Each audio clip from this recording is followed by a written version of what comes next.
नमस्कार। इस अंक में आप सभी का बहुत बहुत स्वागत है। अभी 1-2 दिन पहले मैंने एक वीडियो बनाया था जिसमें यह जानकारी दी थी कि जम्मू एंड कश्मीर शिक्षक संघ के लीगल टीम द्वारा सुप्रीम कोर्ट में टेट मामले को लेकर एक क्यूरेटिव पिटीशन लगाया गया है। उसकी संभावनाओं पर भी मैंने चर्चा की थी। उसी के बाद मुझे ऐसा लग रहा था कि एक प्रश्न आप सभी के द्वारा अवश्य पूछे जाएंगे और एज एक्सपेक्टेड वो प्रश्न कई लोगों द्वारा पूछा गया। यह संभावित प्रश्न था और जरूरी भी प्रश्न था कि जम्मू एंड कश्मीर शिक्षक संघ के लीगल टीम द्वारा जो क्यूरेटिव पिटीशन सुप्रीम कोर्ट में लगाया गया है, क्या उसका लाभ देश के अन्य शिक्षकों को भी मिलेगा या नहीं। यह बड़ा उम्दा प्रश्न था और सभी शिक्षकों को जानना जरूरी भी है ताकि शिक्षक संघ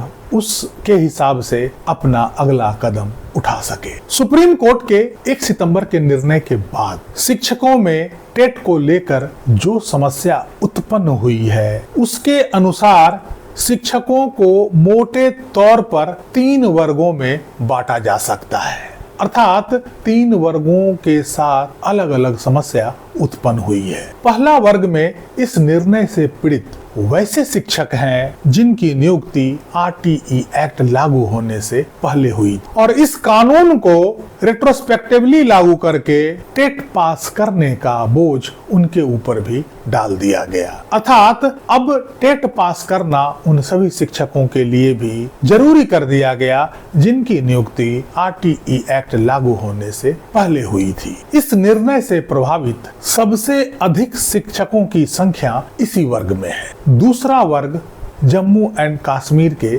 शिक्षकों का वर्ग है। वहां अक्टूबर 2019 के बाद RTE एक्ट को लागू किया गया। इससे पहले RTE act Jammu and Kashmir में लागू नहीं था।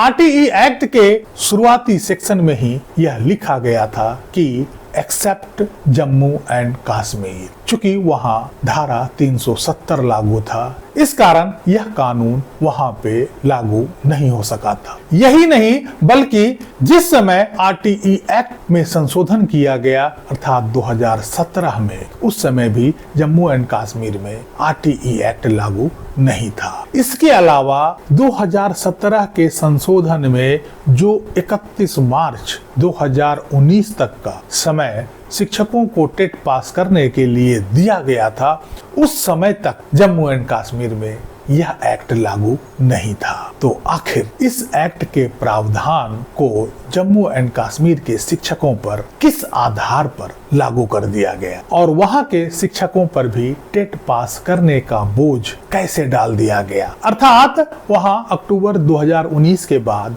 RTE एक्ट लागू हुआ, बावजूद इसके इस तारीख से पूर्व नियुक्त शिक्षकों पर टेट पास करने का बोझ डाल दिया गया। यह पूरी तरह से प्रीजुडिस्ड और आर्बिट्रेरी लगता है। यदि 2017 के संशोधन के आधार पर भी यह फैसला दिया गया है, तब भी जम्मू एंड कश्मीर के शिक्षकों के ऊपर टेट के बोझ को डाला नहीं जा सकता है। इस संबंध में सुप्रीम कोर्ट के 1 सितंबर का निर्णय हो या रिव्यू पिटीशन का निर्णय, इसमें कोई एक्सप्लेनेशन नहीं दिया गया है कि किस आधार पर जम्मू एंड कश्मीर के शिक्षकों के ऊपर टेट पास करने की अनिवार्यता को लागू किया गया है। इसलिए यह निर्णय पूरी तरह से कानून के विपरीत और आर्बिट्रेरी है। तीसरा वर्ग उन शिक्षकों का है जिनके ऊपर टेट लागू ही नहीं होता है, जैसे म्यूजिक का शिक्षक, स्पोर्ट्स के शिक्षक और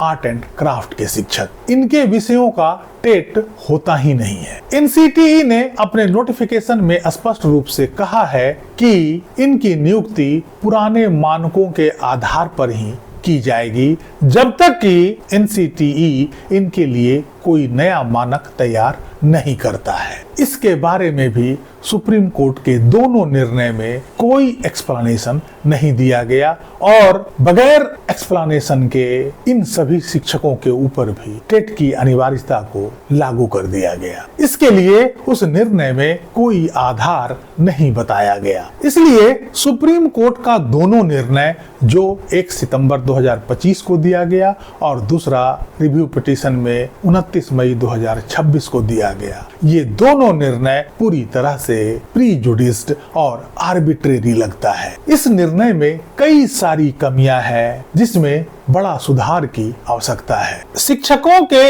इन तीनों वर्गों की समस्या अलग अलग है। जम्मू एंड कश्मीर के शिक्षक संघ के लीगल टीम द्वारा जो क्यूरेटिव पिटीशन सुप्रीम कोर्ट में लगाया गया है, उसमें उनकी अपनी समस्या का जिक्र किया गया है, जिस पर यदि इसकी समीक्षा स्वतंत्र और निष्पक्ष रूप से किया जाए तो वहां के शिक्षकों को राहत मिलना लगभग तय है। चूंकि RTE एक्ट कहीं से उन शिक्षकों के ऊपर टेट लागू करने का इजाजत नहीं देता है और RTE एक्ट की गलत व्याख्या करके वहां के शिक्षकों पर भी टेट की अनिवार्यता को लागू कर दिया गया है। इसलिए क्यूरेटिव पिटीशन में उन्हें राहत मिलने की संभावना बहुत ज्यादा है। बाकी शिक्षकों की समस्या उनसे थोड़ा अलग है, इसलिए उन्हें अपनी समस्याओं को लेकर सेपरेट क्यूरेटिव पिटीशन डालना आवश्यक होगा। जम्मू एंड कश्मीर के शिक्षकों की समस्याओं के साथ बाकी शिक्षकों का हल ढूंढना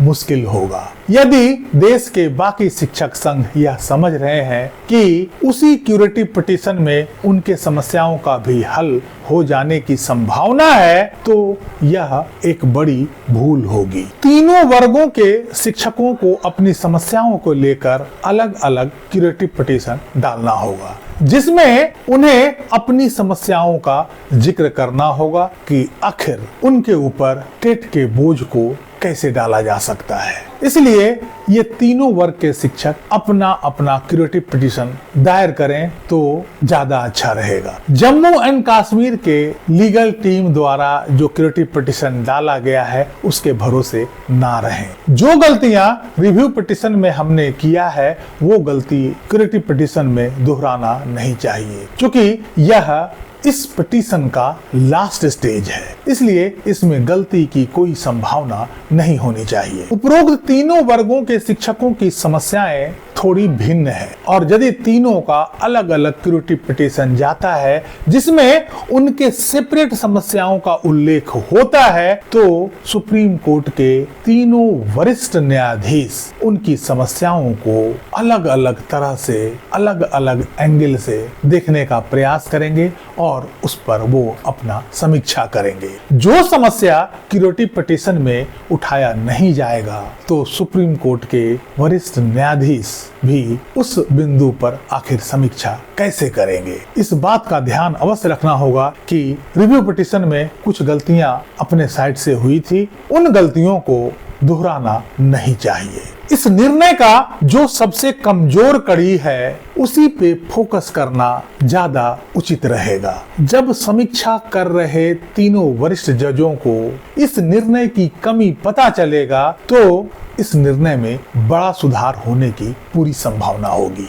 इसलिए देश के सभी शिक्षक संघ, जम्मू एंड कश्मीर शिक्षक संघ के लीगल टीम द्वारा फाइल किया गया क्यूरेटिव पिटीशन के भरोसे ना बैठें, उन्हें भी अपना पिटीशन दायर करना होगा और सुप्रीम कोर्ट के 1 सितंबर के निर्णय के कमियों को दर्शाना होगा।